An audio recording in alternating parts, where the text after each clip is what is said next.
Hey there, it's just me popping in real quick with a little voiceover. I had to mute this section. It was a little annoying sounding, but I wanted to let you know that I am amazed by these candied cranberries. I fully doubted that I was going to like them. I'm not a fan of tart at all.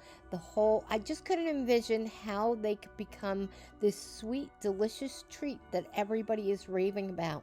And I don't know what sort of magic takes place. I guess with the soaking overnight in the Sprite and the pineapple juice, but it is magic that happens. I absolutely love it.